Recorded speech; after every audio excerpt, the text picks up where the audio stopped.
I would like to begin by looking at this image of an artwork in the collection of National Gallery, Singapore. It was painted by artist Chua Mia Thi in 1959, the year Singapore gained self-governance status from the British. In the painting, a group of ethnic Chinese students are shown seated around a table, learning the national language of Bahasa Melayu from a Malay teacher. Behind the teacher hangs a blackboard on which we see two questions inscribed that says, "Siapa nama kamu? Di mana awak tinggal?" In English, what is your name and where do you live? These are seemingly basic and trite questions, but these questions also concern one's cultural identity, ethnicity, evoking one's sense of place and belonging. The painting was produced at a time when Singapore was promoting the national language campaign, and attainment of the new national language of Malay was regarded as a symbol of anti-colonial resistance and determination for many Chinese intellectuals of that period, such as this artist, the artist of this work, a statement to sever their cultural and political royalties to the motherland, which for many of them was considered China at that time. So following the independence of Singapore in 1965, English rapidly became to hold the position of dominant language, leaving this painting to be a relic of the fleeting dream by the nation during its search for independence. But the fundamental questions of identity and place evoked by this work remain poignant as we imagine art histories and what collections we can build from the vantage point of Singapore for a museum. National Gallery opened in 2015, a year marking the 50th anniversary of the nation's independence from Malaysia in 1965. And we stand as, in terms of the scale of the building, as well as the scale of the collection, largest art museum of modern art in Southeast Asia. So what you see in this picture, the large two buildings you see on the center, that's the National Gallery. And the building on the left is the former Supreme Court building. The one on the right is the City Hall, built during the colonial period. So despite this relatively short history of the gallery, we just opened 3 years ago, its collection predates the institution by almost 60 years. Beginning with a seed donation of more than 100 artworks to the state by an Oxford-educated film magnate, Dato' Lo Kwan To, in 1960. His donation was made at a time no state-level art museums existed in Singapore. The wide range of artists and artworks included in Dato' Lok's collection or donation in terms of geographical provenance, local and regional age, generation, gender, and medium, embodies a signpost that continues to be significant to the gallery's collection building even today. For example, what you see on the left is the very first artwork that was accessioned into Singapore's National Collection of Visual Art, so as part of Dato' Lok's donation.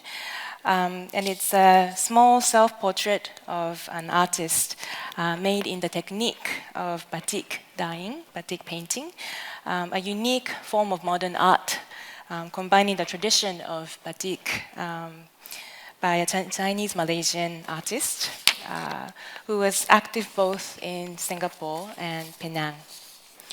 Also included in his donation was an oil painting of a Malay boy by Indonesian artist Sabto Hedoyo, who handled commissions to many luminary figures in Southeast Asia, including President Sukarno of Indonesia, as well as other powerful merchants in Singapore or Malaya, I should say.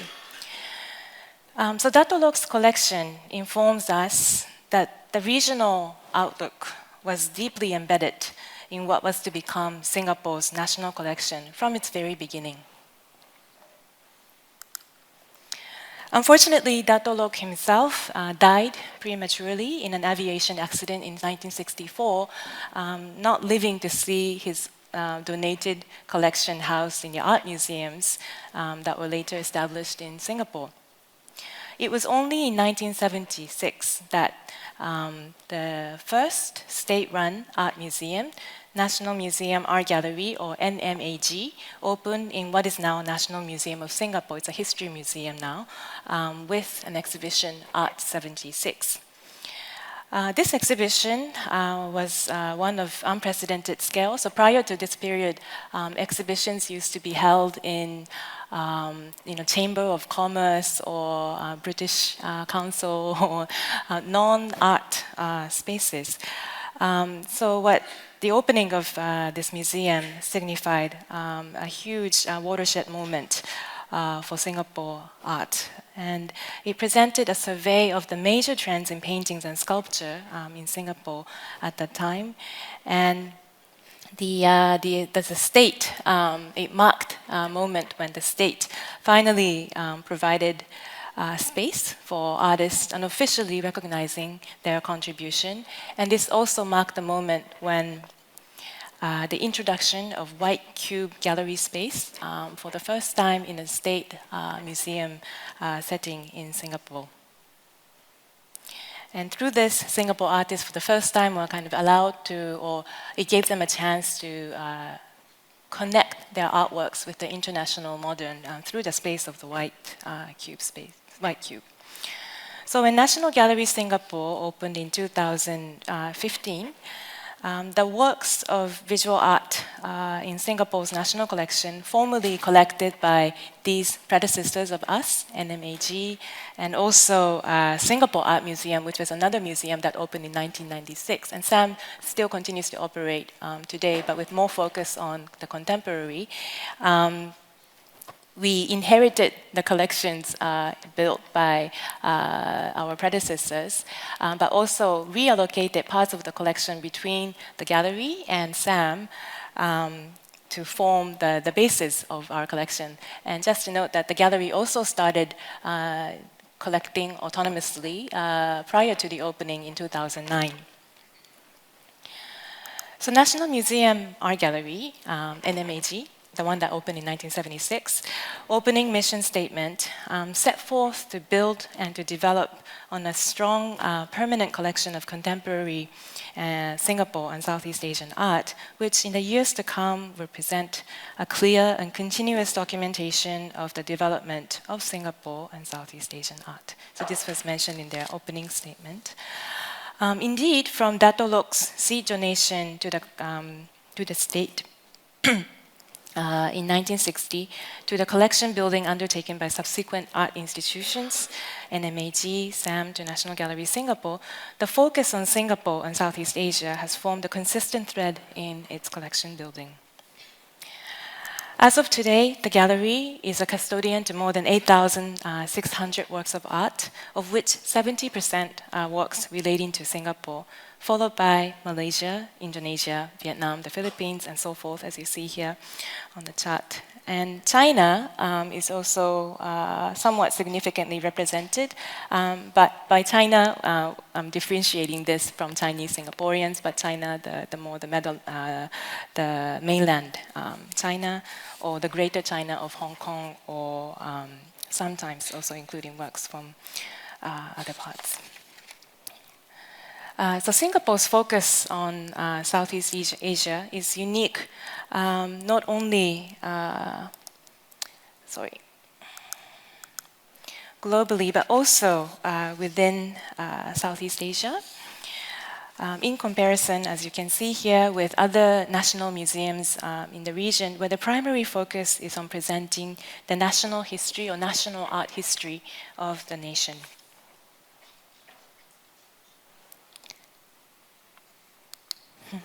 But contrary to the neatly organized statistics shown here, it may be worth noting that the very notion of Southeast Asia has been contested, desired, and imagined throughout history. From its initial appearance in the 19th century as a geographical entity in maps and travel literature to the establishment of the Southeast Asian Command by the Western Allied Forces in 1943, followed by the conscious post-World War II promotion, self-promotion of a regional concept by its constituent states against the backdrop of the Cold War, and to the current political configuration of the 10 countries under the framework of the Association of Southeast Asian Nations, the evolution of the entity that is Southeast Asia reflects the immense malleability of this construct. Given that the term Asia in itself is already of heteronomous origin, the dynamics between external and internal and intra-internal forces have further fed into the imaginings and reimagining of quote-unquote Southeast Asia. The field of Southeast Asian art history carries immense challenges as well as possibilities. Given large part of Southeast Asia was formerly under the colonial rule, primary documents and artworks relating to the formative period of modern art are found not only in the respective countries, but of course in the former colonial powers, such as the French, Dutch, British, and the Spanish, and so forth, which requires those coming through materials from the period to constantly shift their perspectives between multiple geographical and social-political contexts.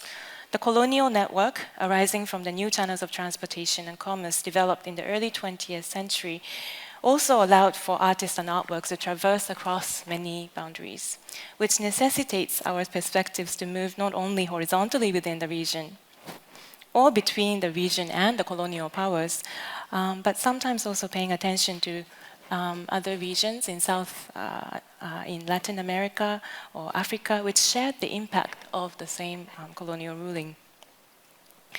Further complicating this context, perhaps more exceptionally pertinent to Singapore, the artistic practitioners' connection to places of their ethnic heritage, namely China, South India. Furthermore, the impact of Japanese occupation during World War II, an experience that was largely shared across many countries in the region, is also a factor that needs to be considered when looking at works from Southeast Asia. The mobility of things, people, and ideas, experience of multiple wars and conflicts and political struggles, let alone the brutal tropical climate in itself, have also led to losses and severe deterioration of artworks in some instances. Singapore's unique position as a city-state, sometimes endearingly or kind of somewhat self-mockingly called as the little red dot on the map within Southeast Asia, perhaps gives rise to the possibility of imagining Singapore within Southeast Asia as a non-territorial category within the region, although admittedly its advantage in infrastructure of institutional development has also given Singapore the means to collect artworks beyond its boundaries. In the gallery's collection building practice, the inclusion of multiple regional perspectives from other parts of Southeast Asia are seen as deeply integral to the building of our collection. Specialists from the Philippines, Thailand, and Indonesia are invited to be part of the acquisition committee to ensure multiple viewpoints to be developed within the collection.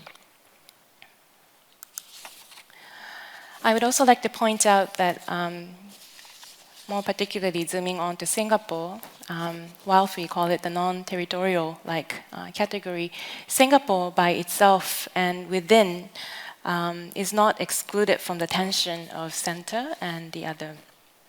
As a former trade port of the British Empire, Singapore's population has been comprised mainly of people of Malay, Indian, and Chinese heritage. Based on the statistics from 2016, the composition can be broken down to Chinese, 74.3%, Malay, 13.4%, Indian, 9.1%, and others at 3.2%. The ethnic background of the artists represented in the collection largely accords with this population breakdown. At the same time, apologies. With works by Malay and Indian heritage, population with Indian heritage comprising a much, much smaller fraction than the male Chinese. Women artists largely across the board underrepresented for both Singapore and Southeast Asian collections. At the same time, the group referred somewhat monolithically as male artists of Chinese heritage in reality demonstrates a much more complex spectrum. A large part of the Chinese immigrants who settled in Singapore originated from southern China, resulting in bringing with them a rich fabric of dialects and cultures to Singapore, namely Hokkien, Teochew, Hakka, and Cantonese. Following its independence in Singapore's independence in 1965, the English-speaking elites eventually won the struggle for dominance of power, forcing the culture of Chinese-speaking populace, which had thrived in parallel with the colonial elite culture, elite culture until the independence, to recede to the background in the succeeding few decades. The rich culture of dialects on the official realm have been replaced also by Mandarin Chinese after English. As documentation of artistic discourse from the early period were often produced in Chinese, these materials have become rather distant to the younger generation of curators today, for whom the primary language, again, is English or Mandarin Chinese. As ironically as this may sound, although works by Chinese male artists comprise a large majority of the works in our collection, historical inquiries into these works are inhabited by today's condition to a certain level, at times alienating these works as the other from today's perspective. Hence, the relationship of center and the other is also not fixed in its sense within this constantly evolving national cultural landscape of Singapore. So when the gallery opened in 2015, it was critical for the new museum to house a long-term display of the collections that provided the foundational basis to public on the art of Singapore and Southeast Asia since 19th century to the present, which would anchor the curatorial work conducted at the gallery. We developed two long-term displays of Singapore and Southeast Asia galleries, and the one for Singapore bearing it's taken after the painting I shared at the beginning of the presentation, Siapa Nama Kamu, with approximately 400 works in each of them, with our own collection comprising about 70 to 80% of the works on display, external loans informing the gaps in our collection. Unlike the past large survey exhibitions of art of Southeast Asia and Singapore, which often tended to focus on the post-independence period, the inclusion of 19th and early 20th centuries in our display expanded the art historical narrative beyond the national to consider the impact of colonial encounters and investigating the continuities, circulations, and ruptures of visual traditions. The very first artwork in Singapore Gallery that welcomes the public is an engraving showing the land surveyor G.D. Coleman's trip into the dense jungles of Singapore, meeting a close encounter with a tiger in the 1860s. The image stresses upon an unassimilable otherness the tropical environs of the colony represented, evoking such material as one of the many sources of the visual tropes that continue to haunt into the post-colonial. A work like this had conventionally been collected by other state museums in Singapore, not by an art museum. So these museums would be National Museum of Singapore or Asian Civilization Museum. The gallery expanded the collection remit into the 19th and early 20th century others, if we could allow to say, so as to complicate the understandings of meanings associated with art. Increased visibility of our collection, fortunately, through having the permanent galleries, have resulted in unexpected offers and queries for possible acquisition to come from around the world. Donation of a sculpture bust by a late Anaratnam Gunaratnam was one such case. Born in Malaya, in 1913. Gunaratnam received her artistic training in India and became active as a pioneer member of the Singapore Art Society, the first artist group not tied with any ethnic communities established locally. So she also taught many female artistic talents, including the first curator of National Museum Art Gallery. But despite the significant role she played in the 50s, Gunaratnam had been largely forgotten following her move to UK, then Geneva, in the 1970s. The donation offer sprang from an email we received from the family based now in Europe, who had seen absence of her mother's work in the Singapore gallery. Addition of her work into the collection and the permanent galleries marks one step further in her effort to understand the practice of early women artists in Singapore. Artists like Gunaratnam also raise a critical question that we had to contend with, where majority of the works are by Chinese male artists in our permanent gallery. How should the story be told alongside parallel artistic developments of other ethnic groups in Singapore? For instance, artists like Sri Moyani and Salehudin are critical in emphasizing the practice of Malay artists in Singapore and the region. Moyani was known for his kampong scenes, village scenes, and scenery of rivers and lakes. Kampong Kuchang, as depicted here in 1951, also a recent acquisition, is significant for its reference to a particular site, Kampong Kuchang, home to a community who was said to be the descendants of the Orang Laut, or sea peoples, who inhabited the Rio Lingga archipelago. A detailed study of Sri Moyani and a tracking of proliferating networks between artists in Singapore, Malaysia, and Indonesia during the 50s are much needed.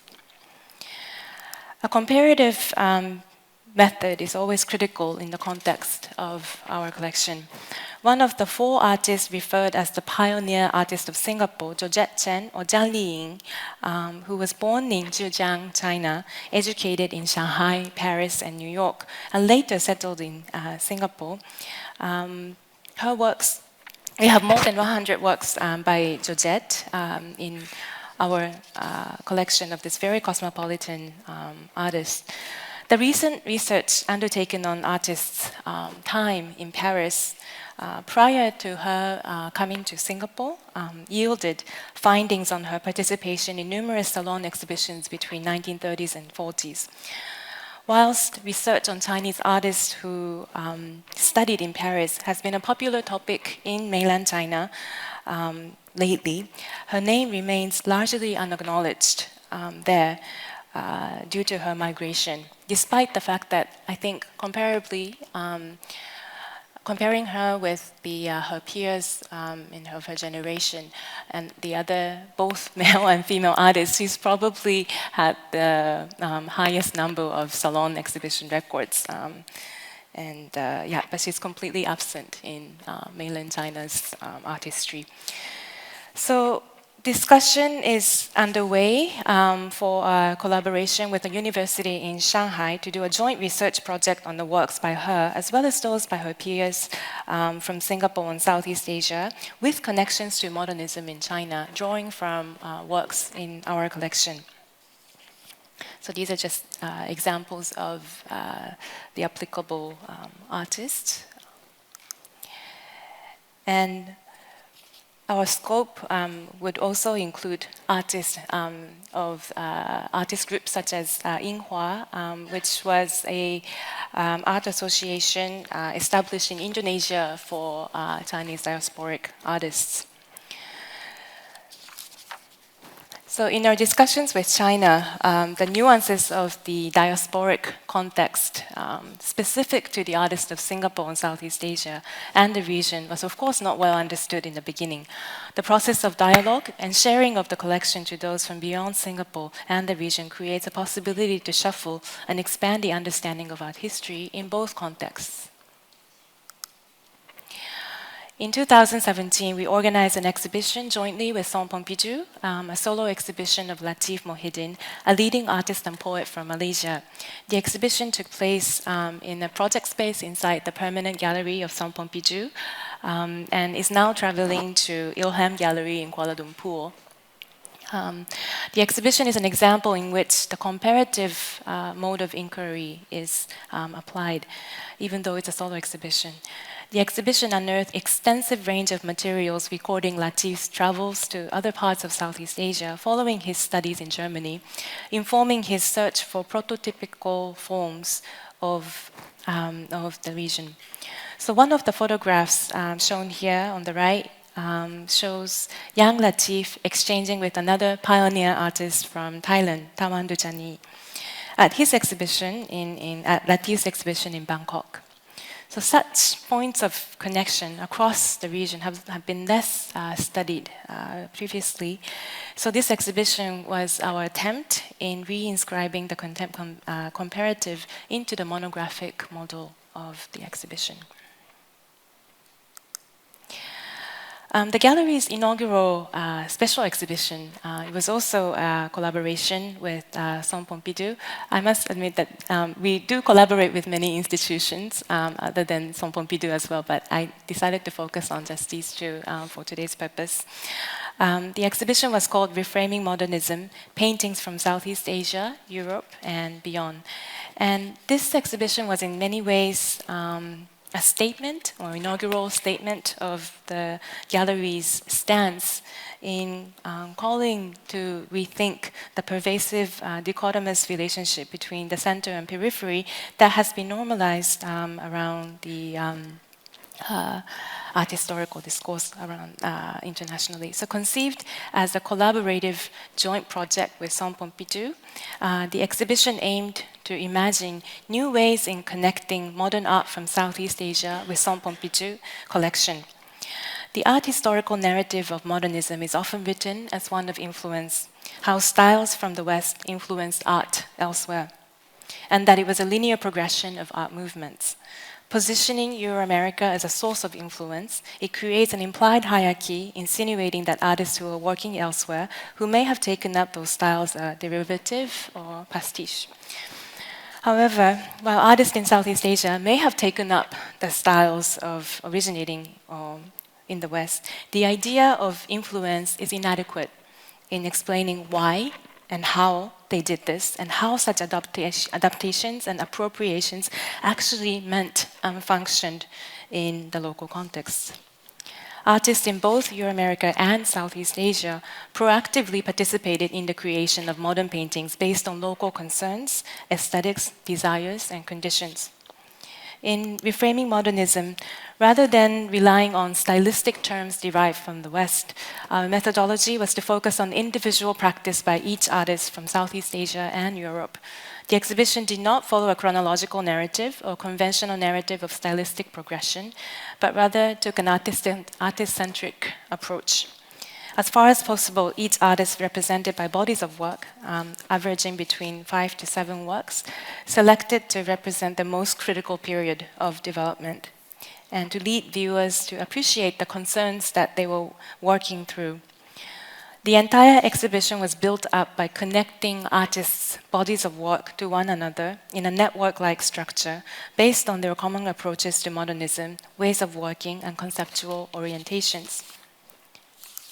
The dialogue between the gallery and Centre Pompidou started with a proposed list of artists from Southeast Asia representing the diversity of modernism in the region, for which curators from Centre Pompidou responded with a suggestion of artists from their collections. So also subversing the way of the direction of the dialogue as well from the conventional ones. So by taking this approach, we attempted to reframe the conventional approach to modernism by using works by Southeast Asian artists as entry points into Centre Pompidou collection, subverting the assumed entry point of the West as the source of modernism. So this is the gallery views of the exhibition. So the exhibition featured 217 works by 51 artists, about half drawn from Centre Pompidou collection, the remaining half from the galleries and other collections in Southeast Asia. Closer engagement of individual artists also aim to revise the conventional meta-art historical narrative of modernism, governed primarily by the linear historical view and teleologies of influence, to imagine an exhibitionary framework that questioned from being a representation of the given art history to an unknown terrain beyond. So we come back to the first question that was raised by the painting: where is your name? Well, where do you live? From Singapore's vantage point, the little red dot on the map, where the relations of center and periphery and the other is constantly in flux, an act of collecting works of Singapore and Southeast Asia may be equated as building resources for unsettling the assumed boundaries of nationalism, regionalism, and globalism that is relevant not only to the region but the multiple contexts and fields around the world. Lastly, while today's discussion has focused on artwork collection, the gallery is also home to an extensive collection of archival materials, both physical and digital. We are slated to open, sorry, this is just a promotion, the new library and archives inside the Southeast Asia Gallery next year. It's a great hope that these materials will also find ways into the rereading and rewriting of art histories around the world, seeping through the supposed constructed boundaries. Thank you.